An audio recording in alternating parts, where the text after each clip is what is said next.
one of my road officers got a flock LPR hit, which is a license plate hit on a vehicle that was attached to a missing person out of Kentucky. That alerted him to the vehicle, at which time he got behind the car. When he ran the license plate on the car, then that gave him further information that it was not only a missing person, but the car was entered stolen, and it possibly connected with a home invasion in Kentucky. He tried to stop the vehicle failed to stop, which then led to a pursuit that left the city of Springboro and ended up here in Washington Township. And at any point, did you guys come up 75, or were you coming up 741, or how did you come up? The pursuit did go on to 75 north. I believe it came off of the highway from there and ended up here on 725. And the missing person, do you know whether that was a male, a female, a child? The missing person was a male, and there was a female also in the vehicle, which also had an entered missing tag on her as well. So both the people in the car were supposed to be entered missing? Correct. And then you later found out the car appeared to be stolen as well? The car was entered stolen when my officer ran the license plate, which then, that in conjunction with the entered missing on the flock hit, he initiated the traffic stop, but the car failed to stop, and that's when the pursuit started. When you have a missing person, I mean, you don't know if that missing person is in danger, or you don't know what the situation is. Correct, and once they run, and initiate a pursuit with a marked police car, then that obviously elevates the situation for us. So. Yeah, so talk about like what the pursuit was like. I know there was a shelter in place for people in Washington Township. So talk about the pursuit itself. I wasn't part of the pursuit, so I can't speak to the pursuit itself right now. Obviously, this investigation is ongoing.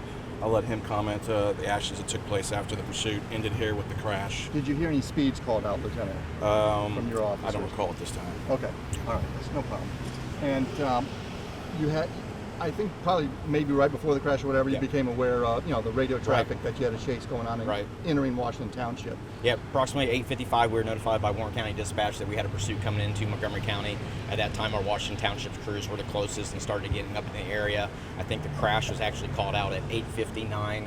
I don't believe at this point in time it's early that any of our crews were actively into pursuit, but trying to catch up to where the crash location was at.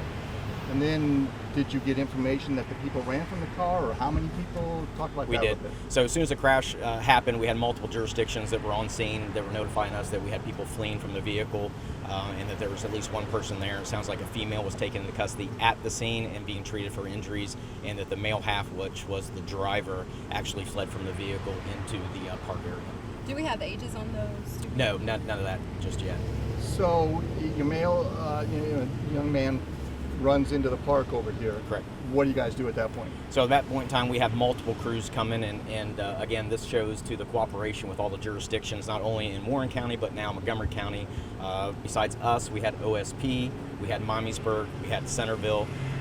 All those crews are now coming in the area to kind of set up a perimeter to see if we can't get this person kind of locked down. Once you get down into that park, you're getting into a creek area, very muddy, it's very hot out. We didn't want him to get too far, so we were able to get a perimeter set up pretty quick. And how long did it take you guys to get on custody? The crash happened, I want to make sure I get this right. So the crash happened at 8:58, he was taken into custody at 10:58. So in that time, more information was given to us, which we only had regular patrol officers that were here on duty.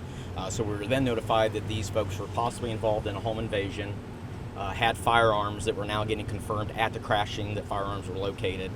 So at that point in time, it kind of ups the safety for the citizens. So we immediately started to try to do a reverse 911 or call everybody that's in the area to let them know that we have an emergency situation, that we have somebody that's out on the loose, possibly armed and dangerous. So we want to make sure that we get that out as fast as we can.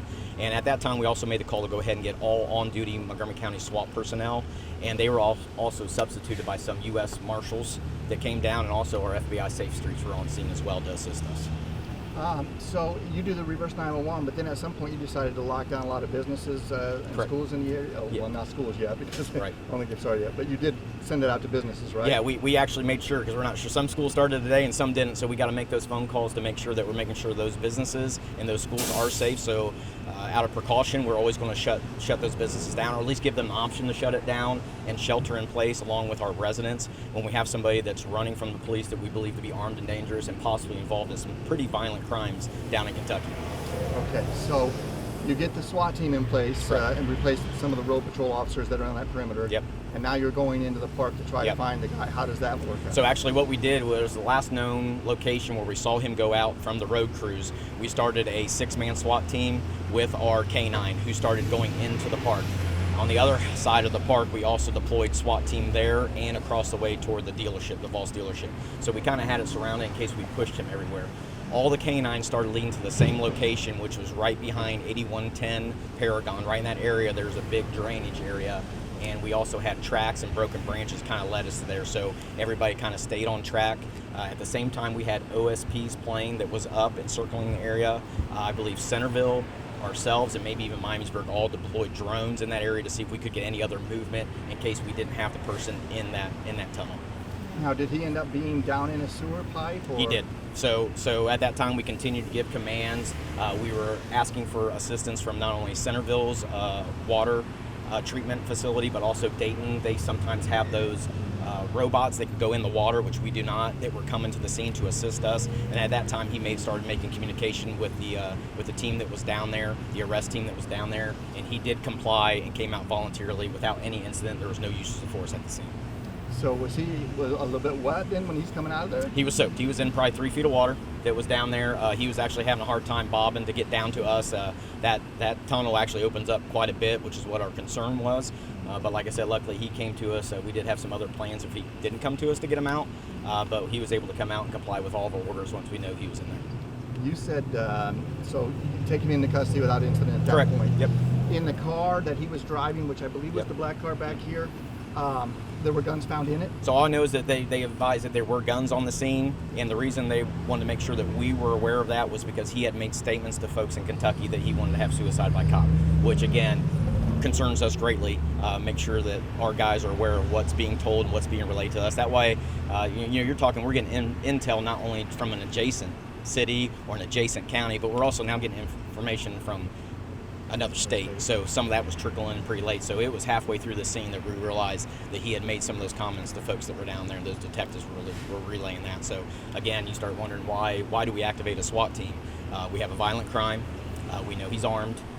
He already committed a pursuit, a high-speed pursuit, in a crash, and is still fleeing. So for the safety of the citizens of Washington Township, we're going to get every asset that the Sheriff's Office has to here. And again, I can't thank the supporting agencies, not only locally with Miamisburg, Centerville, OSP, but now we have some other federal partners with the FBI Safe Streets Task Force, U.S. Marshal Service, all coming down and converge to make sure we get this guy into custody and off the street. Yeah. Okay, the only thing I didn't ask you about was the vehicle he hit. Yeah. People in there, how many people were in that vehicle? And That I just don't know yet, Mike. I will get that for you, though. I just have not been up to this scene yet. I was at the other scene the whole time, so I apologize. No, that's all right. Yep. Yeah, and then how long were they missing for?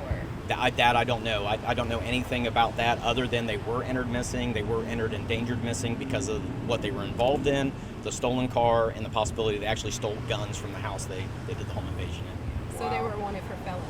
Oh yeah, a whole bunch of felonies. These are dangerous. I mean, this is about as dangerous as you can get. Number one, we have somebody that went into a house and did an aggravated robbery. They stole guns. I don't know how many people's lives they put online coming up 75 at 100 miles an hour. Okay, that's concerning. Then they blow through a stop sign or a red light traffic control device and hit somebody, and now you're fleeing on foot, possibly have a gun. So you're desperate going into a subdivision, and then at the same time, we got to worry about everything else that's going on. So this is about as dangerous as it gets today. And did he have a firearm on him when you took him into custody? At the time of arrest, he did not have a firearm on him. No. Are you guys searching Yeah, we still have detectives out with some folks that are going through there. It's just not as easy to get down those tunnels with all this gear on, and some things get wet, they never work again. So we're doing that right now. being careful. But Yeah. you're looking to see if he might have even dropped a weapon on his. Yeah, we're on doing his all run. that, and you got. I don't know exactly who's handling the evidence. I know OSP's doing the crash, but there's going to be some evidence that Springboro, us, even probably all the way down to Kentucky, are going to want to get their hands on, at least see and know what we got. So we'll share that information as soon as we get it with those agencies as they continue with this investigation. And so that shelter in place is resolved. That shelter in place has been lifted.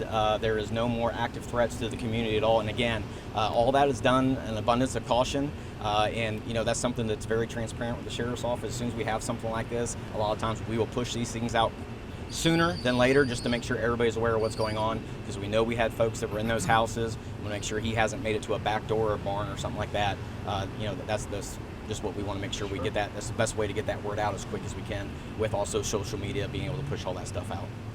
Perfect. Guys good? Anything else?